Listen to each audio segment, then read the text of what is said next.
Hi, I'm John Hook of Modern Mythos Podcast. Recently, Seth Skorkowski and I had an interview with Mike Mason, and we talked about the keeper decks that keepers can use for a whole variety of things, actually. So, Chaosium was kind enough to send me a set of the 2016 keeper decks for me to review. So full disclosure for that. But I did purchase the recent keeper deck for the Malleus Monstrorum. So I'll be reviewing that as well. So without further ado, let's go to the table. So let's start with the 2016 decks of the keeper decks. These were sold as a set of all four, and they are still available on Chaosium's website and other places where you can buy online and any well-stocked game store. The four decks are the Unfortunate Events, Weapons and Artifacts, Phobias and Manias, and also Curious Characters. What's interesting, or I found interesting, is that every card in each of these decks is unique. So, say in the Weapons and Artifacts, you do not have like 2 or 3 copies of a single type of weapon. So you wouldn't use these as handouts to players, especially if more than one player had the same weapon, unless they are able to share. But it is an excellent source as a communal source for the players to use to have the quick information for the weapons. It's also a great source for the keeper to pick weapons that might be available for the bad guys to have. So, and there's a whole variety, like I said, whole variety of weapons in this in this one. I'm talking about the weapons and artifacts, but it's really interesting. You get a whole bunch of stuff in here, to include things like Yithian lightning guns. So lots of interesting things. Mace spray, who knows what the heck that is. The cards are really cool. They're kind of like a tarot size. This is again for all of the 2016 cards. They're tarot size, and they've got some handy information on the back and an illustration on the front. And I believe these might all be like 52 card decks or so.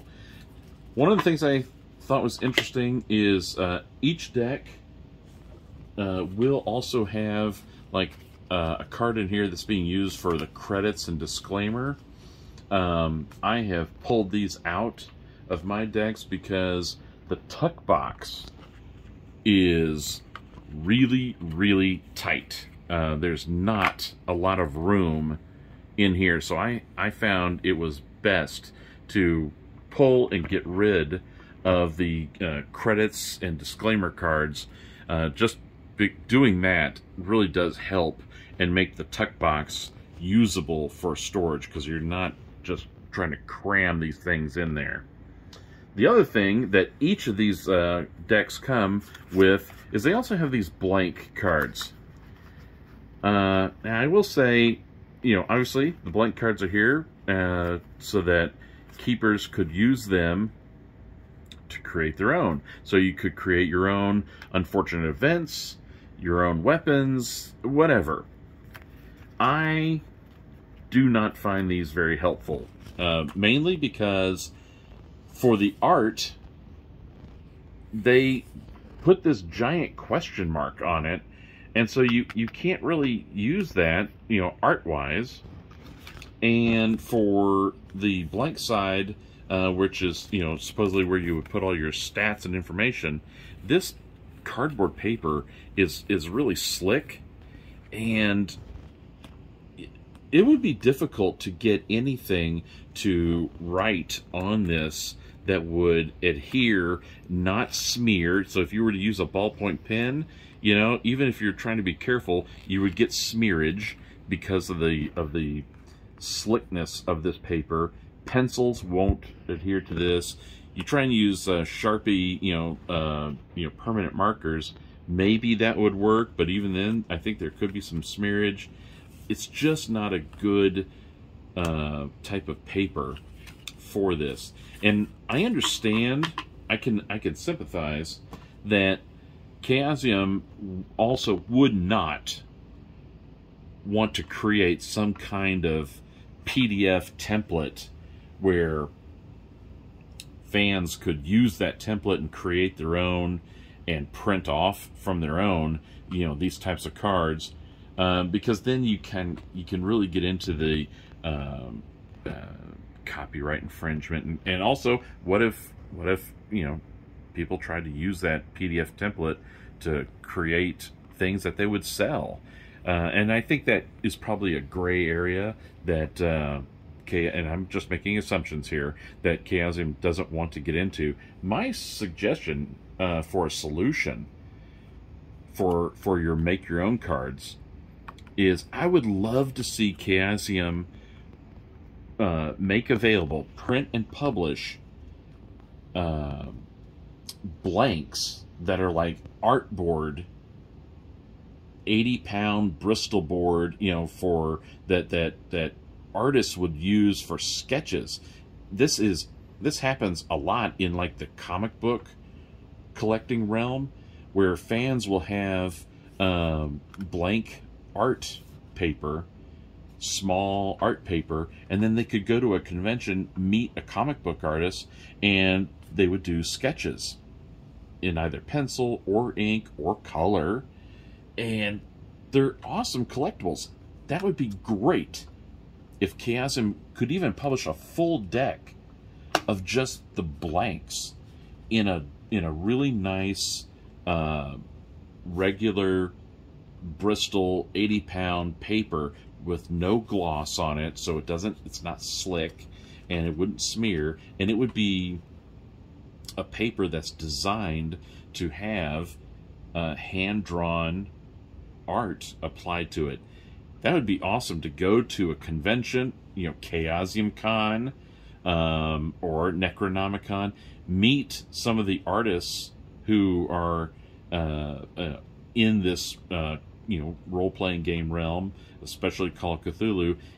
They could do some interesting artwork, and then the game master could take that home and write on the back, and you'd have some custom cards like that. But this big giant question mark, it really turns me off. I don't want to, you know, I don't want to use this for custom cards where I just put the name of something here and all the stats here. I would love to be able to have an artist do some artwork here. So this would be awesome if Chaosium could publish something like that.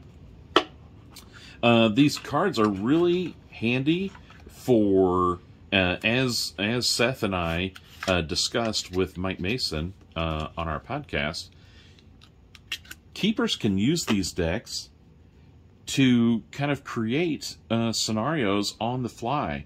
This deck of Unfortunate Events is really, really cool. I mean, this is an entire deck of adventure hooks, just different scenarios to get investigators kind of into a reason to do some investigation of something or someone, what kind of mystery is going on. But there's all these different unfortunate events, and you could, as Mike Mason was describing on our podcast, you could have, you know, a random unfortunate event drawn, police trouble, and it'll talk about some different things with this police trouble. You've been arrested by the police who wish to question you regarding a recent incident. It plainly must be a case of mistaken identity, as the detective in the station keeps calling you by the name that's not your own. He wants to know where you were last night and what you were doing. So there's some interesting things here. And then, you know, the keeper could go, okay, let's, who's being involved in this, right? What's going on? So we've got a deck of the curious characters. And, you know, you've got a whole bunch of different characters in here. So let's just pull one at random here. Hester Brookmaker, and she's a librarian. So here's all of her Call of Cthulhu game stats. And you know, maybe the police found Hester dead in her library, and they think due to a witness, an eyewitness, let's say it's this guy, Frankie Malop. What is he? Oh, he's an agency detective. Okay, you know, so maybe we don't know it yet, but maybe old Frankie here is he's mixed up with the mob and some bootleggers, and he's Hester found out about it, and he killed her, but now he's trying to pin it on the investigators in order to throw the trail off him, right? So, I mean, you can use these cards to kind of create scenarios that are playable, in an instant. So these, I really got intrigued about these keeper decks after we had that conversation with Mike Mason.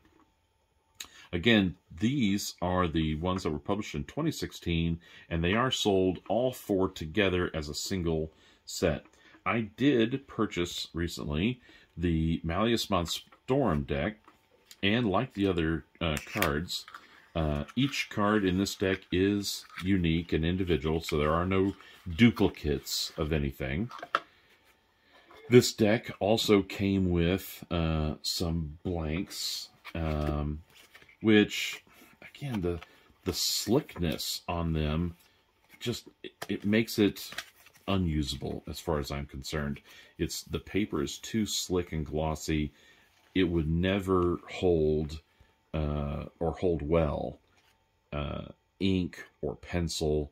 It just would smear or not show up at all. Plus, they did this like strange patina kind of effect on it.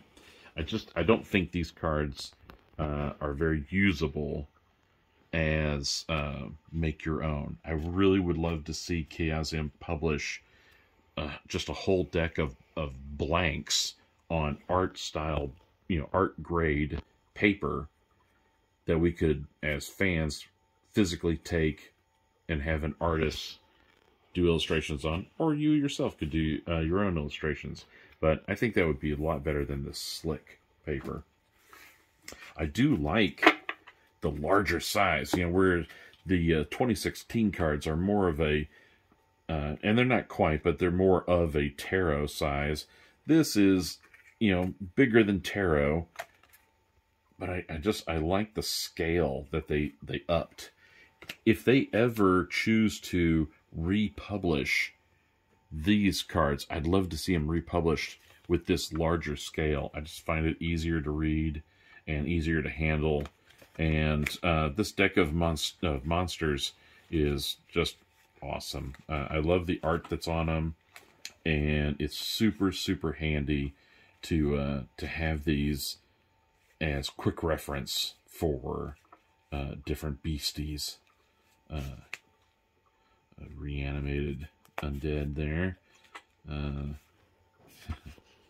really cool, goofy looking things in here. But yeah. Oh, this is a fire vampire? Star vampire. Nice. So yeah, this deck is also really, really handy. And the tuck box is much easier to use once I removed these blanks that are just not useful whatsoever. These are really handy, and I think any keeper of Call of Cthulhu would get a lot of use out of these cards. So check them out. Thanks for watching.